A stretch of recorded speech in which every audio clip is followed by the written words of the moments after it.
پاکستان کی پہلی سیاسی قوت جس نے نوجوانوں کو آگے بڑھنے کے مواقع دیے، جس کی ایک مثال سال 1988 میں پاکستان کی تاریخ کا سب سے کم عمر ترین نوجوان میئر کراچی نامزد کیا۔ بلدیاتی انتخابات میں ایم کیو ایم کی بھرپور کامیابی کے بعد 27 سالہ نوجوان ڈاکٹر محمد فاروق ستار نے بلدیہ عظمی کراچی کی ذمہ داری سنبھالی اور بعد ازاں صوبائی وزیر بلدیات کا قلمدان سنبھالا۔ اسی تسلسل کے سبب سے شہر کی ترقی اور بہتری کے لیے ناقابل فراموش اقدامات کیے۔ کراچی شہر کے لیے ترقیاتی منصوبوں میں ایک بڑا منصوبہ پانی کی کمی کو پورا کرنے کے لیے K2 منصوبہ۔ اس وقت کراچی کو یومیہ 55 کروڑ گیلن پانی فراہم کیا جا رہا ہے۔ کراچی میں پانی کی کمی کو پورا کرنے کے لیے ورلڈ بینک کے تعاون سے 10 کروڑ گیلن یومیہ کا منصوبہ شروع کیا اور مکمل کیا۔ سیوریج ٹریٹمنٹ پلانٹ TP3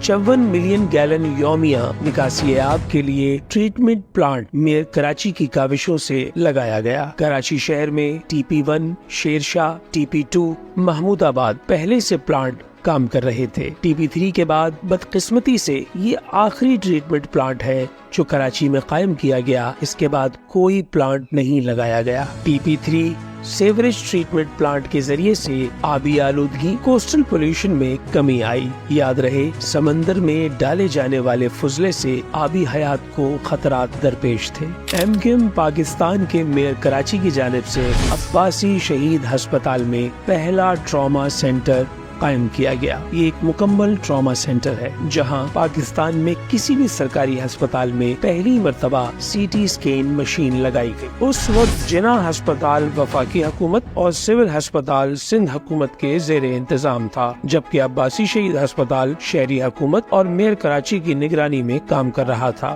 زندگی بچانے والی ادویات، ہر ایمرجنسی سے نبردآزما ہونا اور مسلسل بستروں کی تعداد میں اضافہ کرنا عباسی شہید ہسپتال کو ممتاز بناتا تھا۔ کراچی کے نوجوانوں کے لیے اور خاص طور پر کراچی کی بیٹیوں کے لیے کراچی میڈیکل ڈینٹل کالج کا قیام۔ کوٹا سسٹم کی دیمک میرٹ کو کھا جاتی ہے۔ یہی وجہ تھی کہ نواب شاہ پیپلز میڈیکل کالج میں داخلہ لینا پڑتا تھا۔ کراچی کے نوجوانوں کو اور خاص طور پر کراچی کی بیٹیوں کو 100 سیٹوں سے آغاز کیا گیا اور اب یہ 200 سے زائد ہے۔ Karachi medical and dental college Karachi کا پہلا سرکاری ڈینٹل کالج اور بلدیاتی کارپوریشن کے تحت قائم ہونے والا پاکستان کا پہلا میڈیکل کالج ہے۔ کراچی شہر کا ایک بہت بڑا مسئلہ ٹرانسپورٹ۔ پاکستان بھر کے شہروں میں جانے والے مال بردار ٹرک اور لوڈنگ گاڑیوں سے شہر کی ٹریفک کی روانی متاثر نہ ہو، چنانچہ میئر کراچی نے انتہائی پرامن اور سلیقے سے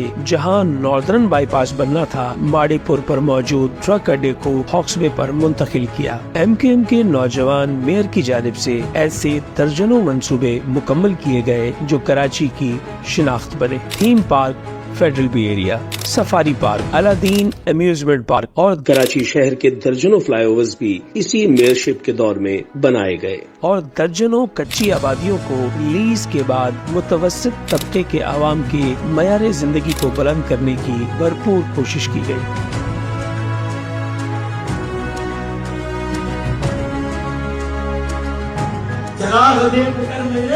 مچل رہی ہے ہوا، کئی دنوں سے بہت تیز چل رہی ہے ہوا، بنا رہے تھے جو قصے میری تباہی کے، انہیں خبر ہی نہیں کہ رخ بدل رہی ہے ہوا۔